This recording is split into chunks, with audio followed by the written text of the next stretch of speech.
Sjögren's affects the body in different ways.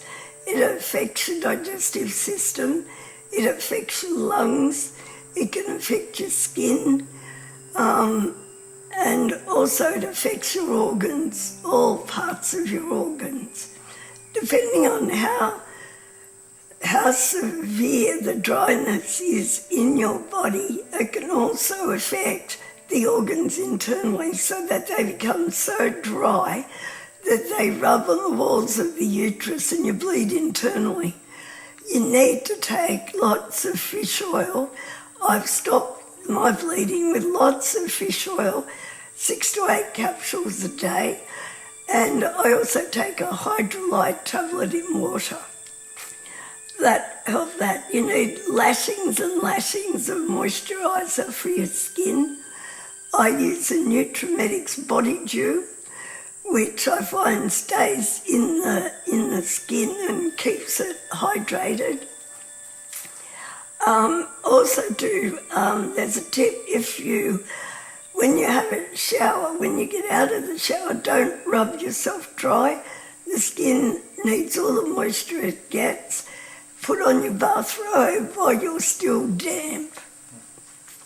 Then when you get back to the bedroom, put your moisturiser on and you'll find the skin will accept it a lot better. It also affects your lungs, so you need to, and the more pain you're in, the shallower your breathing gets. Now, if you've been in a lot of pain and your breathing's really shallow, you need to lay on the floor, get somebody to straighten out, like put their hands on your shoulders, push the shoulders into the floor and breathe. Now, if you start this and you can only breathe 5 times, 3 times or whatever, you must do it every day. That chest cavity has to be opened, otherwise you'll find your lungs will start to fibrose because you're not using all the parts of your lungs. So you need to breathe as much as you can. Every time you think of it, take a really big deep breath. Like that, as many times as you think of it, to get that air into your lungs and oxygenate your blood. Now you'll also get from time to time, it'll feel like your liver or your pancreas is turning itself in knots and it goes into a spasm, or you'll end up with a spasm in the esophagus. Then it's very painful. At first I thought I was having a heart attack. Now I realise that it's just moisture. You need to drink a couple of glasses of water to release it. If you can drink soda water, the bubbles help massage the esophagus and release the spasm that you'll get to identify when the spasm's coming on.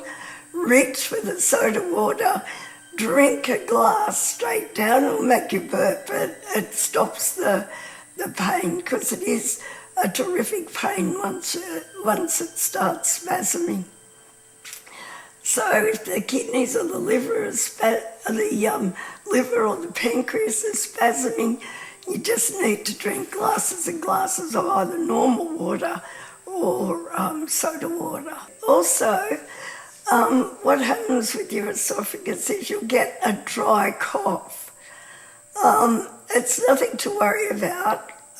It's just because, once again, your esophagus gets stressed because, it's so dry.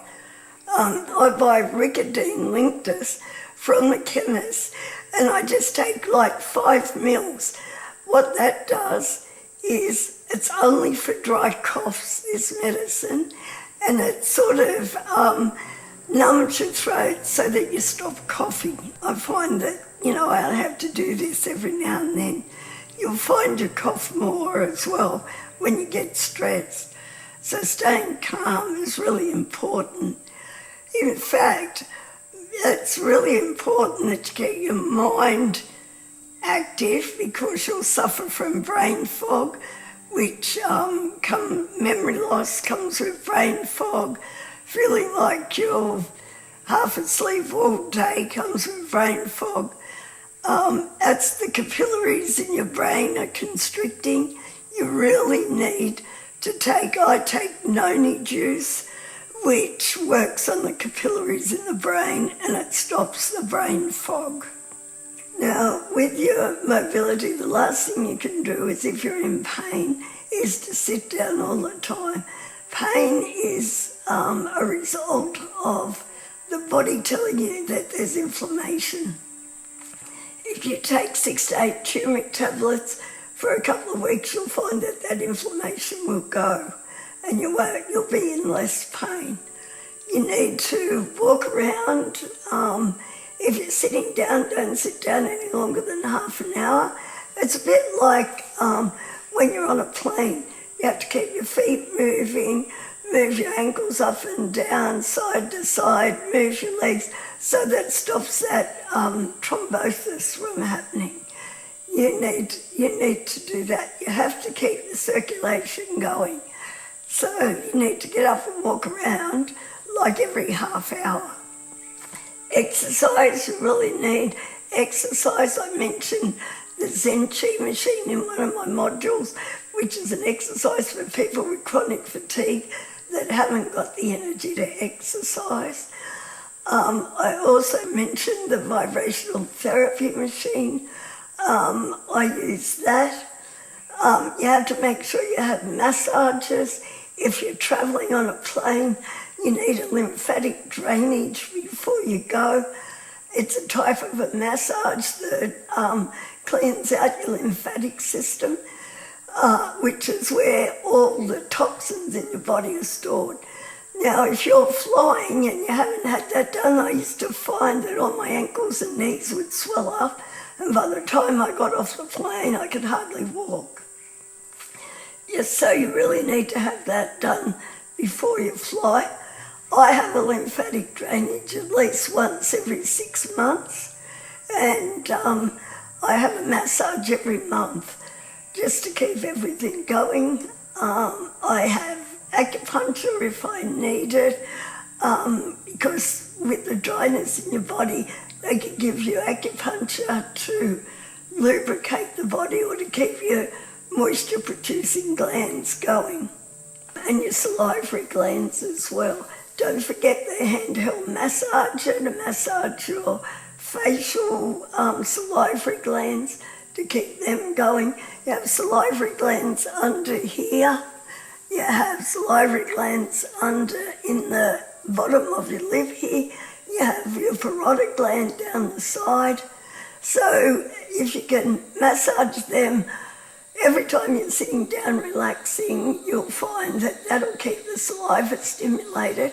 Or you can chew dry mouth or extra gum, and that will keep everything lubricated as well, depending on the severity of your mouth, because once you start chewing the gum, if you have a severe dry mouth, it'll put your teeth out or your fillings, one of the two. So yeah, it's just a matter of finding what works for you. But I go in the pool every day and I do my deep water jogging. You have to, if, as I said before, you've got fatigue, get a Zen Chi machine. We sell them on the shop in the website. You really need to use that until your fatigue have combated your fatigue, and then you can move on to other light exercise. Even yoga or stretching exercises to keep everything going. Also, I have a personal trainer and I go to the gym once a week as well for an hour. So it's all, keeping everything going, building it up, so it takes more, it's strong and healthy, and Sjögren's has a harder time at degenerating your muscles, because otherwise you'll start to find it hard to pick things up, get lids off jars, walk upstairs, you'll get breathless, all those types of things. You have to be really careful.